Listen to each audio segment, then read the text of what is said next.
What is good, my PacRats? Pac-Man Case here, guys, rocking the William Shakespeare for you all. Doth mother knoweth you weareth her drapes? I think an Oscar's coming. Guys, you are watching 6 Essentials. This is the show that gives you 6 essentials for your favorite consoles. Up this week is Nintendo's Blue Square of Doom, the GameCube. And man, were we born to play? Maybe. This console came in 3rd place. Let's talk about it. That's what I expected.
Welcome back, my GameCube gangsters. If this was one of your favorite consoles as a kid, I can't blame you. It's quaint, it's cute, it's a fun little cube, right? But Nintendo had some missteps on this console. This Indigo one came out in 2001 as the launch console for the North American release. But they were competing against PlayStation and later Xbox that both touted DVD players, which was all the rage in the market at the time. Nintendo decided to go a route where they were only going to be about the games and wanted to target that younger audience. So they got rid of the DVD component and created small mini discs that go into the top of this GameCube player.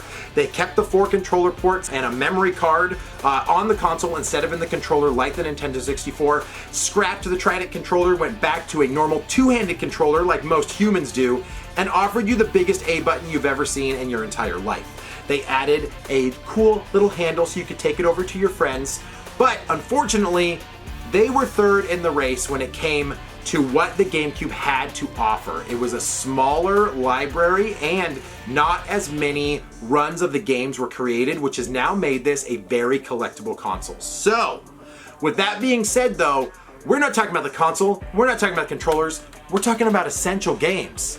The essential games are not the best games. They're not my favorite games, and they're not games that were always highly rated. This is what I think is going to round out the console and give you a great experience if you're a first timer jumping into the GameCube, or if you just want to see what the GameCube had to offer with a limited number of games. So let's game it up, my friends. Get into it.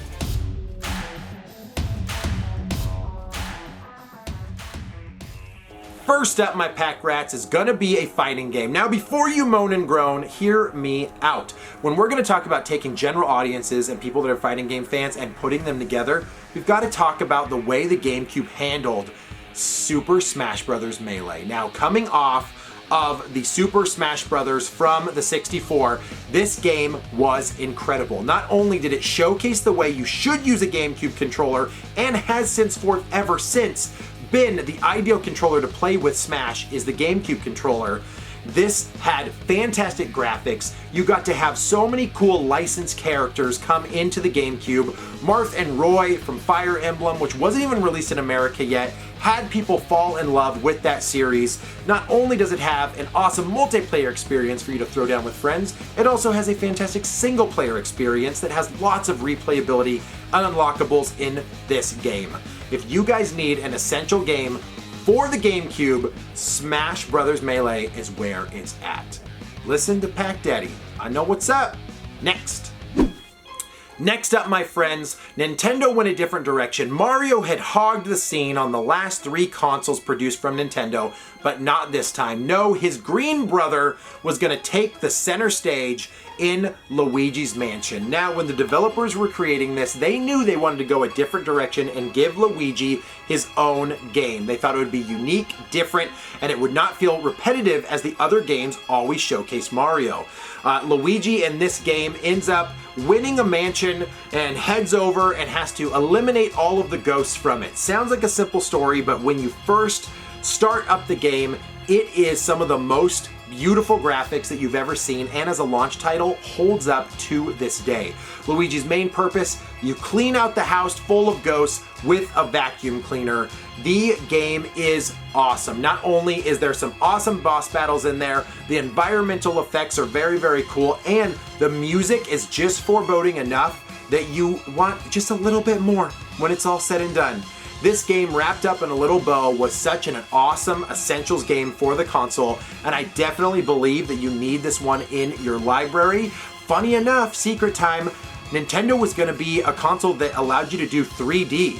And when Luigi's Mansion was first developed, they were going to make this a 3D game, but 3D televisions were too expensive. But for what we got in this 2.5D masterpiece, was worth it. Next up, you guys know on these essentials list, I like to spice it up a bit by throwing a sports game in there. And for most people who are like, sports, there's so many other games. Sure there are, but not as fun as this. On the Nintendo GameCube, there was one sports game that I felt rise to the top that is totally worth it, especially for its multiplayer experience. And that would be Super Mario Strikers. You take a soccer game, you take Mario characters, pull out some penalties, add some cool power-ups, and you have yourself a badass experience playing football. That's right, I said it. I'm from America and I called it football. Está jugando con el balón por el centro, se lleva uno, se lleva el otro, se lleva a este otro.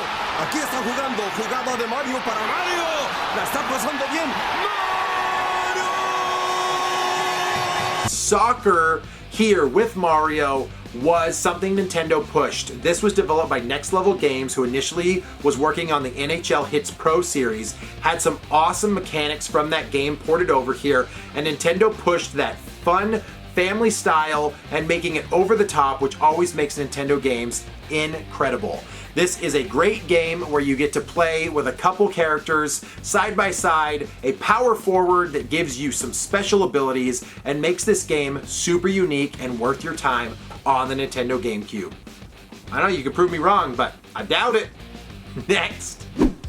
Alright guys, finishing the halfway point, we're talking about a puzzle game. And puzzle game normally wouldn't be on my essentials list as I don't feel that it's broad enough for audiences, but this one breaks the mold. You guys might know a company by the name of Sega. Sega had a Dreamcast in 1999 that died 2 years later. But Sega was not down and out, as they said they would now start developing software only. And they gave the Nintendo GameCube the rights to the first software developed, and that is Super Monkey Ball. Now this game was originally an arcade game that had like a banana joystick, but Super Monkey Ball was ported and ported fantastically over to the system. Not only was this a cool puzzler, but it gives you just enough challenge and replayability for you wanting to go back to this game. Fun fact, when they originally created Monkey Ball, it was just balls. It was just like normal weird gray balls, and no one knew what direction the ball was actually going in. So they decided, let's throw a monkey in the ball. Aye aye, Captain. That's what the monkey's name is. It's a dumb joke. Listen, Super Monkey Ball is going to give you a fantastic puzzler experience on top of a cool platformer that also gives you a great use of the GameCube controller and its sensitivity. Though the game can be frustrating, when you get past a level, it is crazy rewarding, my friends. So, Super Monkey Ball, make sure to have that in the essentials list. Next. All right, rounding the corner towards the last lap, guys, we are talking about a very unique game here. Now, if you guys are fans of music rhythm games like I am, then maybe you know what's coming. I am about to talk to you about Donkey Kong Jungle Beat. Now, if you've never played this game before, you're doing yourself a disservice. This game was developed and designed around the bongos for the Nintendo GameCube. Originally created for Donkey Konga, which was a cool rhythm-based game where you just hit the bongos or clap over the microphone to make sure that you coincide with the rhythm of the game. they decided to take this to the next level and create a Donkey Kong game that only used the bongos for you to traverse the level. You move Donkey Kong to the left with the left bongo, right with the right one, and he can jump with a clap. You put this stuff together with some phenomenal platforming, awesome bosses. The game is relatively short, but the experience you get out of it is completely worth it for Donkey Kong. They completely stripped all the previous character lore, just added Donkey Kong and some bananas as him just trying to be the king of the jungle on Jungle Beat, and man, this game is incredible. They did port this over to the Wii and added Wii controls, but the best way to play this game is with the DK bongos and enjoy the experience that developers wanted you to have in the first place. So, Essentials, guys, number 5, Donkey Kong Jungle Beat for the Nintendo GameCube. Next. Guys, we've made it to the last game with a twist. Now, on this one, you guys are probably going to be very upset because you will not see some of your favorite games on this list, but I feel like when we're going to talk about essential games, games that really gave the console something unique, we've got to talk about some of the flight action games that were available for the console. Not only did GameCube do a good job, but they also had some fantastic launch titles with games like Rogue Leader, with games like the Star Fox Assault. Going through this stuff, as much as I love these games, the graphics were fantastic on Rogue Leader. You had the 5.1 surround sound, absolutely amazing playability. We have to talk about a game that came out of left field, originally created for the Dreamcast and not an actual action flight game. It was a shoot 'em up. And if you guys don't know about shmups, they are the top-down bullet hell games, and this one was crazy unique for the console, and it is called Ikaruga. Now listen, this game originally was for Dreamcast, and it was a spiritual successor to Radiant Silvergun. If you guys need to, go search up Radiant Silvergun, one of the most amazing games on the Dreamcast. But GameCube got the spiritual successor of Ikaruga, and this was such a unique shoot 'em up. I feel like people don't give these the respect that they deserve, and this one was crazy unique as your ship, as you're flying it, can change its polarity to avoid certain attacks from its enemies. People found this game to be very challenging, but probably one of the most unique experiences on the console when it comes to a shoot 'em up game. So, if this one feels out of left field for you guys, you need to get yourself into this game. This is probably one of the most expensive ones that I have on any of the Essentials lists, but I feel that this one should be in everybody's library for the console because it gave you something that you couldn't get on anything else. They only released Ikaruga on the Dreamcast in Japan, so we never got it over here, and GameCube got exclusive rights to that guy. Man, is it worth your time? Absolutely, and it plays great on the GameCube as the final one in the series. Alright, Retro Renegades, that is 6 essentials for the Nintendo GameCube that I think you should have on your console. And yes, I snuck a 7th one slightly in there. Not part of the list, but kind of part of the list so that you guys can't be mad at me. Doesn't matter, you guys will be mad anyway, or you absolutely love the list, which is what the comments are for. I want to know, what is your guys' essential list for the Nintendo GameCube? And remember, this is where it gets hard. Not the best games, not the games that you think are the highest rated, and not your favorite games. What are 6 essential games that you guys think somebody who's just getting into the GameCube should experience the gamut of games that it had to offer? I would really appreciate all of your guys' comments. Come back and see me soon because we are going to talk about the Nintendo Wii, which had some awesome games. If you guys like what I got going on, you like my silly content, hit that subscribe button for me, give me a like, and come back and hang out with me on the next 6 Essential series. I'll catch you guys later. Bye.